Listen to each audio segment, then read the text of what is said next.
काफ़ी सारे students improve तो करना चाहते हैं, लेकिन इम्प्रूवमेंट के कुछ नुकसानात आपको हो सकते हैं।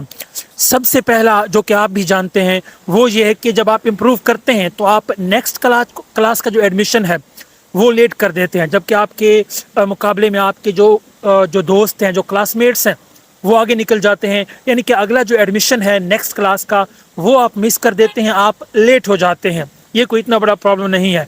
दूसरा ये है कि अगर इम्प्रूवमेंट करने के बाद आपके मार्क्स बहुत अच्छे आ जाते हैं, यानी कि जितने मार्क्स किसी एक पोजीशन होल्डर के होते हैं, अगर आप पोजीशन होल्डर्स जितने मार्क्स ले लेते हैं तो आपको पोजीशन नहीं दी जाएगी।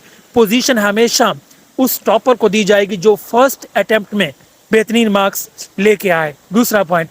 तीसरा पॉइंट ये है कि जब आप इम्प्रूव करके अच्छे मार्क्स ले लेते हैं तो मोस्टली जो स्कॉलरशिप्स पाकिस्तान में मुख्तलिफ इदारे जो प्रोवाइड करते हैं वो स्कॉलरशिप आपको नहीं मिलती। आप उस स्कॉलरशिप के लिए अप्लाई नहीं कर सकते, सारे नहीं लेकिन मोस्टली जो स्कॉलरशिप्स हैं आप इम्प्रूव करने के बाद जो आपके मार्क्स आते हैं तो आप उसमें अप्लाई नहीं कर सकते।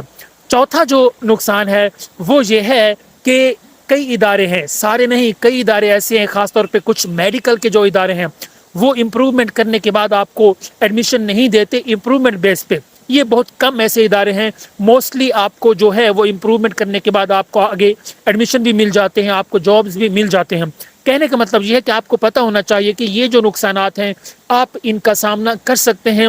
अलबत्ता अगर आप इम्प्रूव करना चाहते हैं तो आपको रुकना नहीं चाहिए, आप इम्प्रूव कर सकते हैं। इससे आपके 6 महीने या साल तो ज़ाया हो सकता है, लेकिन मार्क्स इम्प्रूवमेंट की सूरत में आपको फ़ायदा हो सकता है। तो आपको पता होना चाहिए, लेकिन आप इस चीज़ से पीछे नहीं हट सकते। आपको अगर मार्क्स इम्प्रूव करने हैं तो आप इस चीज़ का फ़ायदा लाजमी उठाएँ।